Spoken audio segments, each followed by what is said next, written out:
We do think that there's a movement of land-based social enterprises capable of managing land in ways that deliver real social, economic and environmental benefits to communities. But they do need a policy environment that will enable them to develop and grow.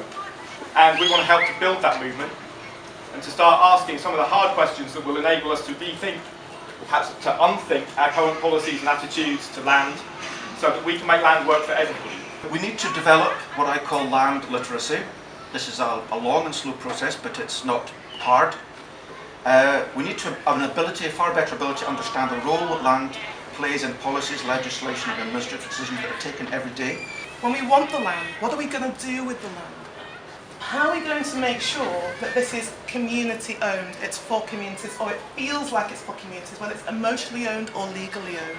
Organically is a really good example that more support for social enterprise-based land management can yield multiple social and economic benefits. I'd like to thank you for inviting me here today to talk about the Commissioner's perspective. So my perspective now is that we've got a thriving KIC. They're delivering site management, the sites are continuing to develop and grow. We're not getting any complaints, but there is much more community engagement.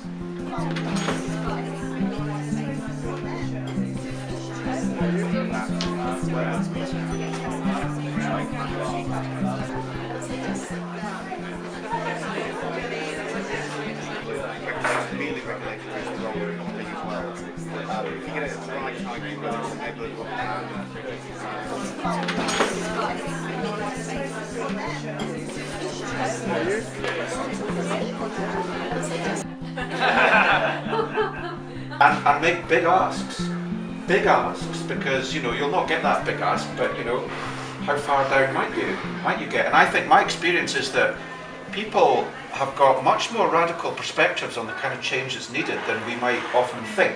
Some authorities are starting to look at it, and the more of these case studies that can be shared. We're all in this room, we share values, I think that in a lot of ways we do share a vision, and why don't we think big? Actually, it's not about a new sector of land-based social enterprise, it's about a movement of organisations who work with land, who have issues around land, whether that's around housing or food growing or whatever it may be, whether it's about the freedom to do what you want in a public space. We have issues that we share around land.